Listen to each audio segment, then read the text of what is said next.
All right. So I apologize for the break in the video. I didn't realize that my camera was gonna tap out at 12 minutes. Okay, so where I left off is talking about the Liberty book, and I was talking about some of you are gonna go into finance, and what are you gonna do? And the land grabbing book, I hope, makes you try to think about what are you gonna do when you get to a certain level and you have to be analyzing companies like G2 International, G2 Horticulture, and companies that are under Sheikh Alamudi. I mean, you're gonna do your job uh, in whatever capacity you do, but how are you gonna look at it, and what are you gonna do to try to mitigate the possible negative effects of it, and also realize your moral responsibility in doing these financial analysis. If there was no financial analysis to be had, if there wasn't people to do that job, people like um, Alan Moody and Mele Zenawi, the former and now deceased president of Ethiopia, they would not, prime minister of Ethiopia, they would not be able to do their authoritarianism. They would not be able to practice their authoritarianism as easily. So just realize your moral responsibility in that network. I'm not saying it would be your fault if you're doing those kinds of analyses, but just know what your role is, and it's only you that can determine exactly what would be wrong or what would be right. And just know that there is an issue there.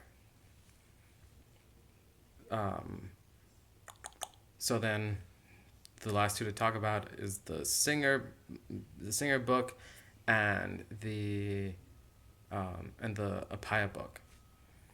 Right. So a lot of you did a great job on the Singer book. I think you picked up on the basic issues there, but I just want to reiterate that biology is not ethics. One of you did a great art project on that. Um, they're not the same thing. Biology and ethics. They're in different realms of mind space, of philosophical space, and a lot of you were able to straddle that line. But what I want to emphasize, and as I did in that article on philosophicalexpressions.com, where I paired the two books, is that for a long time, moral philosophers have debated about the beginnings of ethics. What is the start of ethics?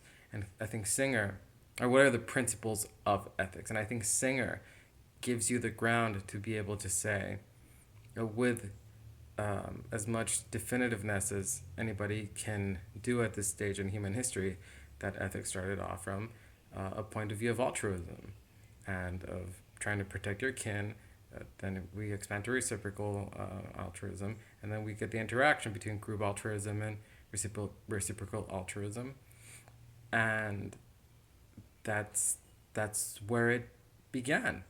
That's just where it is, and then reason takes us to different heights, and that I think that's a very easy storyline to understand, and I think it's also true. My water bottle right here. Um, there's a lot more to be said on the Singer book, but that's what I want to emphasize. We could go chapter by chapter, and I could talk on and on because I really like the book, but right, this is I can't go into it right now. And then lastly, as far as the books, is the Apaya book, the Honor Code, How Moral Revolutions Happen, and I think most of you picked up on the main themes there. You certainly picked up on the history and how the different movements happened from the Atlantic slave trade to foot binding to the end of the duel and the current issues in Pakistan and throughout the world with honor killings. Um, what I think was less clear to some of you was um, the categories that Paya uses in the beginning of the preface. He has very specific definitions for morality, which he just takes to be questions of ought. So what should people do? So that in the analytic world is called normative ethics. Just questions of what should I do in the future. It's taking the facts and opinions and the messy world that we live in and simply trying to make an argument for, given certain parameters, what is the next step in action.